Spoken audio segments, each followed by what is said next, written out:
پاکستان نے امریکہ اور ایران ثالثی میں مخلصانہ کردار ادا کیا۔ فیلڈ مارشل سید عاصم منیر کا ایرانی اور امریکی قیادت کے درمیان رابطوں میں کلیدی کردار ہے۔ وزیر اعظم شہباز شریف کی چین میں گفتگو، کہا چیزیں درست سمت میں آگے بڑھ رہی ہیں۔ The world is passing through a very critical moment. There is crisis in the Gulf. Pakistan has played a very sincere role to mediate between the United States and Iran. Film Tehran, and he didn't want to miss this great visit, and he has been traveling throughout the night. And he has played a very important role back and forth with Iranian leadership and American leadership, along with Deputy Prime Minister Ishaq Dar, with his counterparts, not only in Iran but also in the Gulf countries. We hope and pray to Allah Almighty that peace will be restored forever. Things are moving the right direction. I'd like to thank Chinese leadership for their great support to Pakistan to promote peace and achieve ceasefire. We have to really be together so that the world at large is at peace and business as usual starts again, because this crisis has hit not only the economy in the region, Pakistan, which is a net importer of oil and oil products, but the global community. وزیر اعظم شہباز شریف کی اعزاز میں چین کے عظیم عوامی hall میں استقبالیہ تقریب، چینی ہم منصب نے پرتپاک استقبال کیا، دونوں رہنماؤں کا گرم جوشی سے مصافحہ، خیر سگالی کے جذبات کا اظہار کیا، چین کی مسلح افواج کے چاق چوبند دستوں نے گارڈ آف آنر پیش کیا۔ وزیر اعظم نے فیلڈ مارشل سید عاصم منیر اور وفد کا تعارف کرایا۔ وفود کی سطح پر ملاقات میں گفتگو کرتے ہوئے چینی وزیر اعظم نے علاقائی امن کے لیے پاکستان کے مثبت کردار کی تعریف کی، کہا چین پاکستان کے ساتھ مل کر کام کرنے، دوستی اور تعاون کو فروغ دینے کے لیے پرعزم ہے، باہمی دلچسپی کے تمام امور پر بات چیت کے لیے تیار ہیں۔ سندھ اسمبلی اجلاس میں ایم کیو ایم ارکان نے پانی کے مسئلے پر شور شرابہ کیا ہے۔ احوال بتائیں گے ہمیں سنجے سادوانی اس حوالے سے، بتائیے گا سنجے۔ جی بالکل، سندھ اسمبلی کے اجلاس میں ایم کیو ایم کی جانب سے شہر قائد کے پانی کے مسائل پر بات کرنے کی جب انہوں نے کوشش کی تو ڈپٹی اسپیکر جو ہے انہیں فوری طور پہ اجازت نہیں دی۔ انہوں نے کہا کہ ہاؤس کا جو بزنس ہے پہلے اسے مکمل ہونے دیں، اس کے بعد آپ سے بات کرنے کی اجازت دی جا سکتی ہے، اس سے پہلے آپ پوائنٹ آف آرڈر پر بات نہیں کر سکتے۔ لیکن اس معاملے پر ایم کیو ایم کی جانب سے شدید احتجاج کیا گیا۔ ایم کیو ایم کے اراکین ڈپٹی اسپیکر کی ڈائس کے سامنے آئے، انہوں نے شدید نعرے بازی کی۔ انہوں نے کہا کہ شہر بھر میں پانی کا مسئلہ سنگین ہے، شہری پیاس سے مر رہے ہیں، شہریوں کو پانی نہیں مل رہا، ایک حصہ شہر کا پانی کی محروم ہے۔ جب پانی نہیں ملے گا تو جو ہے وہ ہمارا حق ہے ہم احتجاج کریں، جس پر جو ایوان میں پارلیمانی وزیر ہے ضیاء الحسن نجار، ان کی جانب سے علی خورشیدی کے جو الفاظ ہیں وہ حذف کروانے کی ڈپٹی اسپیکر سے درخواست کی گئی۔ انہیں کہا گیا کہ آپ جو ہے وہ اس طرح کا ماحول پیدا نہ کریں جس سے سیشن نہ چل سکے، اجلاس نہ چل سکے۔ لیکن ایم کیو ایم کی جانب سے اس معاملے پر احتجاج اس وقت بھی سندھ اسمبلی میں جاری ہے۔ علی خورشیدی کو اسپیکر کی جانب سے ہاؤس کا بزنس مکمل ہونے کے بعد بات کرنے کی، لیکن اس کے بعد بھی سندھ اسمبلی میں شور شرابہ جاری ہے۔ بہت شکریہ سنجے سادوانی۔ 09 افتخار صاحب تشریف رکھے، آئیے بتائیے آپ۔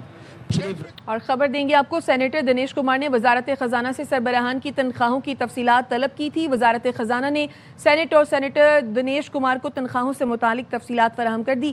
تفصیلات کیا ہیں شعیب نظامی بتائیں گے۔ جی شعیب۔ جی، سینیٹر دنیش کمار نے وزارت خزانہ سے جتنے بھی سرکاری بڑے ادارے ہیں ان کے جو افسران ہیں سربراہان ہیں ان کی تنخواہوں سے متعلق اور الاؤنسز سے متعلق تفصیلات طلب کی تھی، جس کے اوپر جو ہے دستاویز سینٹ کو فراہم کر دی گئی ہے، جس میں انکشاف کیا گیا ہے کہ جو اس وقت چیئرمین سی سی پی ہے ان کی تنخواہ 11 لاکھ روپے کے آس پاس ہے، جبکہ زرعی ترقیاتی بینک کے صدر کی تنخواہ جو ہے وہ 54 لاکھ ہے، ایگزم بینک کے صدر کی تنخواہ 50 لاکھ ہے، فرسٹ وومن بینک کے صدر کی تنخواہ 22 لاکھ روپے ہے، پاکستان سنگل ونڈو کے سی ای او کی تنخواہ 26 لاکھ روپے ہے، پرال کے سی ای او کی تنخواہ 52 لاکھ روپے ہے، گورنر اسٹیٹ بینک کی تنخواہ 40 لاکھ، جبکہ نیشنل بینک کے صدر کی تنخواہ 90 لاکھ روپے ہے، پاک کویت انویسٹمنٹ کمپنی کے ایم ڈی کی تنخواہ 1 کروڑ 53 لاکھ روپے ہے، پاک عمان انویسٹمنٹ کمپنی کے ایم ڈی کی تنخواہ 1 کروڑ 28 لاکھ روپے ہے، پاک ایران انویسٹمنٹ کمپنی کے ایم ڈی کی تنخواہ 97 لاکھ روپے ہے، پاک لیبیا ہولڈنگ کمپنی کے ایم ڈی کی تنخواہ 88 لاکھ روپے ہے۔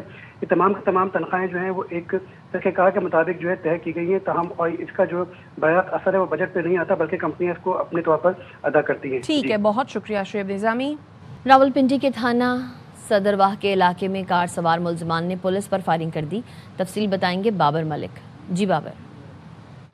آج یہاں یہ تھانہ باغ صدر کا علاقہ ہے، جس کے علاقے میں پولیس کے اوپر جو ہے وہ رات کے کار لفٹرز کی جانب سے فائرنگ کی گئی ہے، جس کے جواب میں پولیس کی جانب سے بھی کارروائی کی گئی. فائرنگ سے 2 زخمی جو کار لفٹر ہیں، ڈاکو ہیں، یہ گرفتار کیے گئے، جبکہ ان کے ساتھی فرار ہوئے ہیں.